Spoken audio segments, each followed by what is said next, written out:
Welcome to subscriber. स्वागत है आपका अली मैथ्स में। दोस्तों आज के इस क्लास में हम लोग बात करेंगे class 10th mathematics NCERT chapter 4 quadratic equation. Quadratic equation में द्विघातीय समीकरण में एक्सरसाइज 4.3 मतलब प्रश्नावली 4.3 का क्वेश्चन नंबर 2 का तीसरा सॉल्व करने वाले। लेकिन आज से पिछले की क्लास में हम लोग 2 का पहला, दूसरा और पहला का भी 4 क्वेश्चन वो भी सॉल्व किया गया। डिस्क्रिप्शन में लिंक है या ऊपर आई बटन लिंक है, आप जाके देख सकते हैं। लेकिन आज की क्लास में हम लोग बात करेंगे क्वेश्चन नंबर 2 का तीसरा। आइए किस तरह सॉल्व करते हैं सिंपल तरीका से, आइए देखते हैं। क्वेश्चन पढ़ते हैं। क्वेश्चन नंबर 2 का तीसरा, निम्न द्विघात समीकरण के मूल द्विघात सूत्र से ज्ञात कीजिए। ये समीकरण दिया गया है, आपको क्या बोल रहा है, इसका मूल द्विघात सूत्र से ज्ञात करना है। तो किसी भी द्विघात समीकरण का मूल को ज्ञात करने से पहले आपको 3 बात 100% याद ही होना चाहिए। पहली बात क्या है कि d बड़ा होगा 0 से, तभी ये जो द्विघात समीकरण इसका मूल निकलेगा। दूसरा कंडीशन, d बराबर 0 होगा तभी ये जो द्विघात समीकरण दिया गया इसका मूल निकलेगा। अब तीसरा कंडीशन क्या है, d जो छोटा हो जाएगा 0 से, मतलब क्या होगा, d जो है माइनस में आ जाएगा, ऋणात्मक संख्या आएगा, माइनस वाली संख्या आएगा तो मूल नहीं निकलेगा। यदि ये इसका d ऋणात्मक संख्या, माइनस वाली संख्या आ जाएगा तो मूल नहीं निकलेगा। तो आप लोगों ने कितना कमेंट किया कि सर d क्या होता, आप लोग पूछ सकते हैं कि सर d क्या है। तो d को ना क्या बोलते हैं, विवेचक। d को क्या बोलते हैं, विवेचक। आइए पहले विवेचक द्विघात समीकरण का d पता करते हैं, उसके बाद हम लोग क्या बोल रहे हैं, द्विघात सूत्र से ज्ञात करना, क्या मूल निकालना है। आइए d का पता करते हैं। देख बच्चा लोग, ये जो द्विघात समीकरण दिया गया है आपको इसका मानक रूप पता होगा। आपके सर बताए होंगे कि द्विघात समीकरण का मानक रूप क्या होता है, ax² plus bx plus c बराबर 0 के रूप का होता मानक रूप। आइए द्विघात समीकरण का मानक रूप लिखते हैं,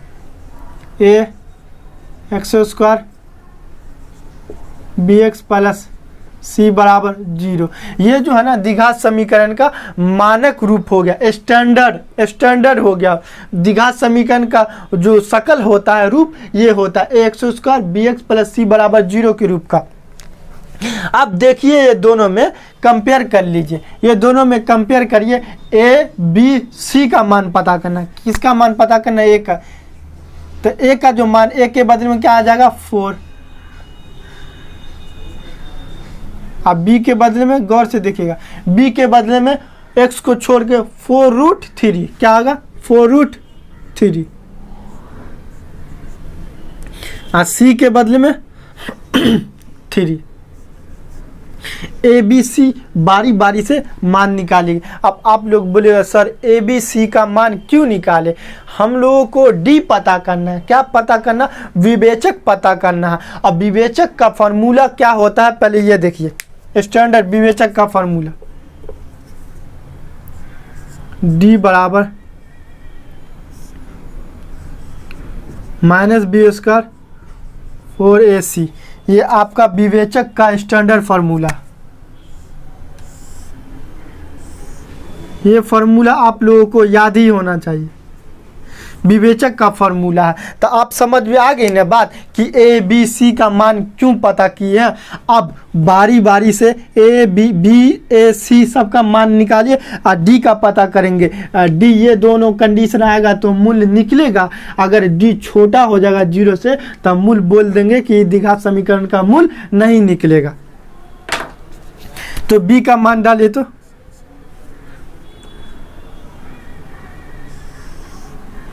4√3 का स्क्वायर माइनस 4 a के बदले में 4 और c के बदले में 3। कुछ नहीं किए, b का b² है तो b का मान यहाँ डाले, 4 फार्मूला से a के बदले में 4 डाले और c के बदले में 3 डाले। अब इसको देखिए, गुना करिए। आपके सर बताए होंगे रूट पे जब स्क्वायर आता है तो रूट हट जाता है, क्या होता है, रूट हट जाता।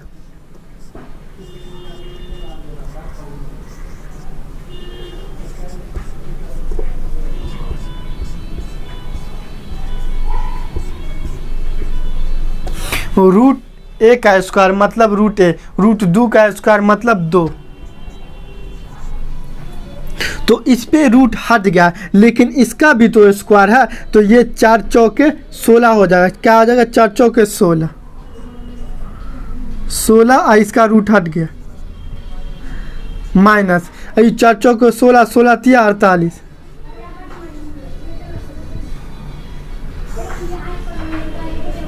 ये दोनों गुना कर दीजिए, 16 तिया 48, ये 48, 48 में से 48 जाएगा, 48 में से 48 जाएगा 0। डी बराबर क्या आ गया? 0। क्या आया? डी बराबर 0। कंडीशन, दूसरा कंडीशन देखिए, डी बराबर 0 तो मूल निकलेगा। क्या आया? अब ये द्विघात समीकरण का जो है मूल निकलेगा। अब मूल निकलेगा तो क्या बोला? द्विघात सूत्र से ज्ञात करना। आइए द्विघात सूत्र से द्विघात समीकरण का मूल निकालते हैं।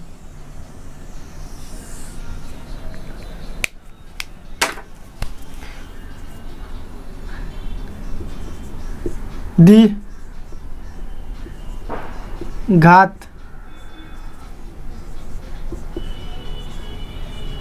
सूत्र से, द्विघात सूत्र से मूल का फॉर्मूला आपको याद होना चाहिए। मूल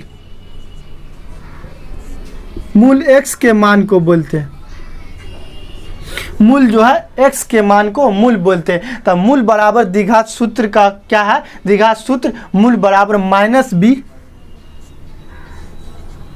plus minus root D by 2a। ये आपका क्या आ गया? मूल का स्टैंडर्ड फॉर्मूला। क्या है? मूल का स्टैंडर्ड फॉर्मूला।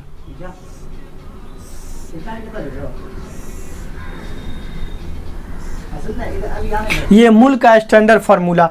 अब x का मान निकाल लीजिए, वही आपका आंसर हो जाएगा। क्या हो जाएगा? वही आपका आंसर हो जाएगा। तो x बराबर -b, यहाँ क्या है? 4√3। क्या है? 4√3 माइनस b, तो -4√3 और प्लस माइनस डी के बदले में क्या? यहाँ डी के बदले में 0 बट्टा 2, ए के बदले में क्या? यहाँ क्या? ए के बदले में 4।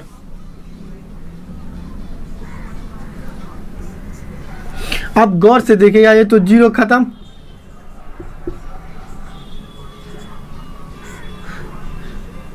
दो गुने 4, ये तो 0 खत्म हो गया। तो क्या आएगा? 4 से 4 कैंसिल, 4 से 4 कैंसिल, बचा क्या?